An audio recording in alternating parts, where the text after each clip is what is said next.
पाकिस्तान से मेरे पास सिर्फ एक ही पेशेंट आई और जहाँ तक मुझे पता है शायद आईवीएफ की वो एकमात्र मरीज़ है जिसको आईवीएफ कराने के लिए हिंदुस्तान में वीज़ा मिला। और जब वो इंडिया लैंड की तो सब लोगों ने उनसे पूछा कि तुम आईवीएफ कराने सिरसा ही क्यों जा रहे हो। नेचुरली पाकिस्तान का नाम आते ही लोगों के मन में ख्याल आता है कि क्यों भाई इंडिया क्यों आ रहे हैं और सिरसा क्यों जा रहे हैं। बट हाँ, बहुत अच्छा एक्सपीरियंस रहा उसका भी हमारे साथ। और अब वो 3 मंथ्स की प्रेग्नेंट है और बहुत जल्दी वो अपने देश में वापस जाने वाली है। सच बोलूँ तो जब पहली बार मेरे पास कंसल्टेशन आई, ऑनलाइन कंसल्टेशन के थ्रू बात हुई, तो मुझे बड़ी खुशी हुई थी। तब मुझे पता नहीं था कि पाकिस्तान के पेशेंट को लेने में तर्क वितर्क आ सकते हैं, तो मेरा मन था बस आ जाए और हम कर दें। लेकिन हाँ, उसके यहाँ लैंड होने के बाद जिस तरह पुलिस इंक्वायरीज़ होने लगी या जब वीज़ा एक्सटेंशन की बात आई, मुझे बार बार थाने जाना पड़ा, एसपी ऑफिस में जाना पड़ा, हर बार हाँ आईबी ब्रांच से भी, मतलब रोज़ इनको, तो तब कई बार लगा कि गलती तो नहीं कर दी है। मतलब डेफिनेटली बहुत ज़्यादा प्रेशर रहा उस पाकिस्तानी पेशेंट को लेके। नमस्कार, मैं हूं मनमोहित और आप देख रहे हैं प्रेस वार्ता एक नज़र की खास रिपोर्ट। इस वक्त मैं मौजूद हूं सिरसा में और मेरे साथ अपेक्स हॉस्पिटल के डॉक्टर्स हैं। मैडम, क्या कुछ कहना चाहेंगे? आईवीएफ का दबदबा अब विदेशों में भी, विदेशों के जो पेशेंट्स हैं और डॉक्टर प्रशिक्षण लेने के लिए सिरसा पहुंच रहे हैं। बहुत अच्छा लगता है कि एक छोटी सी जगह सिरसा, हरियाणा का काफ़ी छोटा सा टाउन है सिरसा, और देश के अलग अलग भागों से ही नहीं, एनआरआई पेशेंट्स ही नहीं, जब बिल्कुल ही अलग देश के लोग सिरसा आते हैं आईवीएफ कराने के लिए तो बहुत अच्छा लगता है। और जब उन लोगों के चेहरे पे मुस्कुराहट आती है तो लगता है कि खाली अपना ही नहीं, हम देश का भी नाम रोशन कर रहे हैं। जी मैडम, आईवीएफ की बात की जाए, बेसिकली ये क्या टेक्नोलॉजी है और इसका अनुसरण अब विदेशों तक में होने लगा है। जब आपने शुरू किया था तब सिरसा में कोई नहीं था, लेकिन अब सिरसा में भी कई सेंटर खुल चुके हैं। तो क्या कुछ करना चाहिए? पहले ही टेक्नोलॉजी जानना चाहेंगे, बेसिकली टेक्नोलॉजी काम किस तरह करती है? देखिए, ये टेक्नोलॉजी सबसे पहले विदेशों में ज़्यादा आई, धीरे धीरे करके हमारे भारत के बड़े शहरों में आई। सिरसा में ये काफ़ी लेट आई, बट क्योंकि मैं दिल्ली को बिलोंग करती हूँ तो मेरे मन में शुरू से था कि जो काम दिल्ली में हो रहा है वो सिरसा में भी होना चाहिए।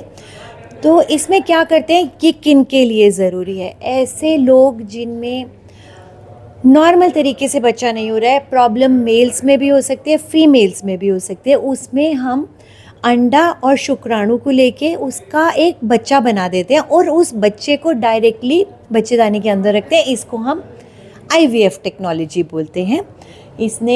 ये ऐसे लोगों के लिए वरदान है जहाँ पे स्पर्म काउंट बहुत कम है या कभी कभी नील भी है। नील स्पर्म काउंट में भी हम उन मेल्स में से उनके स्पर्म्स निकाल सकते हैं, उनकी टेस्टिकल्स में से। तो बहुत अच्छी बात है। बट अब और अच्छा ये लगता है जब विदेशों से लोग जो बाहर कई बार आईवीएफ करा के आए हैं और नहीं उनको फ़ायदा लगा, और जब अपने यहाँ पे इंडिया में भी एक छोटी सी जगह सिरसा में आते हैं तो बहुत अच्छा लगता है। पाकिस्तान से भी मैडम पेशेंट्स आपके पास आए हैं, उनका एक्सपीरियंस कैसा रहा? पाकिस्तान से मेरे पास सिर्फ एक ही पेशेंट आई और जहाँ तक मुझे पता है शायद आईवीएफ की वो एकमात्र मरीज़ है जिसको आईवीएफ कराने के लिए हिंदुस्तान में वीज़ा मिला। और जब वो इंडिया लैंड की तो सब लोगों ने उनसे पूछा कि तुम आईवीएफ कराने सिरसा ही क्यों जा रहे हो। नेचुरली पाकिस्तान का नाम आते ही लोगों के मन में ख्याल आता है कि क्यों भाई इंडिया क्यों आ रहे हैं और सिरसा क्यों जा रहे हैं। बट हाँ, बहुत अच्छा एक्सपीरियंस रहा उसका भी हमारे साथ। और अब वो 3 मंथ्स की प्रेग्नेंट है और बहुत जल्दी वो अपने देश में वापस जाने वाली है। मैडम, जब आपने ये केस दिया तब कई तरह के तर्क वितर्क भी आपके माइंड में भी चले होंगे, लोगों ने भी चर्चा की होगी, आपके जो संबंधी हैं उन्होंने भी कहा होगा कि पाकिस्तान का पेशेंट है, कल कोई इशू होगा तो बड़ी दिक्कत होगी। तो किस तरह के तर्क वितर्क रहे और कैसे सबको मैनेज आपने किया? सच बोलूँ तो जब पहली बार मेरे पास कंसल्टेशन आई, ऑनलाइन कंसल्टेशन के थ्रू बात हुई, तो मुझे बड़ी खुशी हुई थी। तब मुझे पता नहीं था कि पाकिस्तान के पेशेंट को लेने में तर्क वितर्क आ सकते हैं, तो मेरा मन था बस आ जाए और हम कर दें। लेकिन हाँ, उसके यहाँ लैंड होने के बाद जिस तरह पुलिस इंक्वायरीज़ होने लगी या जब वीज़ा एक्सटेंशन की बात आई, मुझे बार बार थाने जाना पड़ा, एसपी ऑफिस में जाना पड़ा, हर बार हाँ IB ब्रांच से भी मतलब रोज़ इनको, तो तब कई बार लगा कि गलती तो नहीं कर दी है। मतलब डेफिनेटली बहुत ज़्यादा प्रेशर रहा उस पाकिस्तानी पेशेंट को लेके। जी, तो सब कुछ बढ़िया निकल गया। सब कुछ बढ़िया निकल गया। उसके हस्बैंड वापस जा चुके हैं अपने देश में और उसका भी लगभग अब 5-7 दिन का वीज़ा रह गया है। वैसे वो हमारे पास आती, बट आज उसको मोस्ट लाइकली कोई डेंगू या कुछ जो हमारे यहाँ पे चल रहा है, नहीं तो उसने मुझे वादा किया था कि वो यहाँ आएगी। और उसने ये भी कहा था अगर मन करे तो मेरे हस्बैंड ऑनलाइन होके अपना एक्सपीरियंस शेयर कर सकते हैं। हाँ डॉक्टर साहब, एक्सपीरियंस की बात करें तो जब स्टार्ट किया था तब के दौर और अब के दौर में कितना फ़र्क है? उतार चढ़ाव बहुत कुछ रहा सर? हाँ, बहुत अच्छा एक्सपीरियंस रहा सिरसा आने का। उससे पहले मैं दिल्ली में था, वहाँ के ट्रैफिक, वहाँ के पॉल्यूशन और वहाँ की लाइफ से मैं बहुत ज़्यादा परेशान था।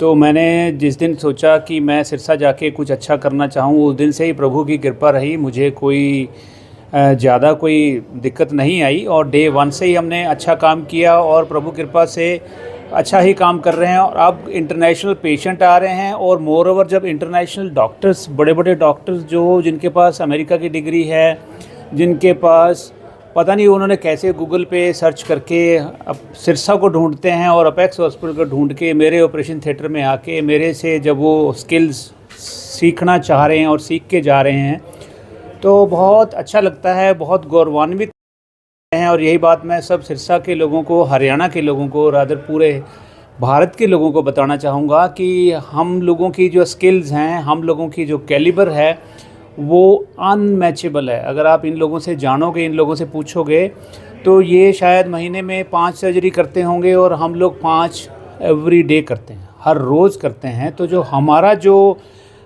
जो हैंड के जो स्किल्स हैं, हमारा जो तजुर्बा है, वो उसका कोई मैच नहीं है। जी, तो बिल्कुल वीडियो को शेयर जो कर दीजिए ताकि अधिक से अधिक लोगों तक तमाम ये जानकारी पहुंच जाए। बहुत बहुत धन्यवाद।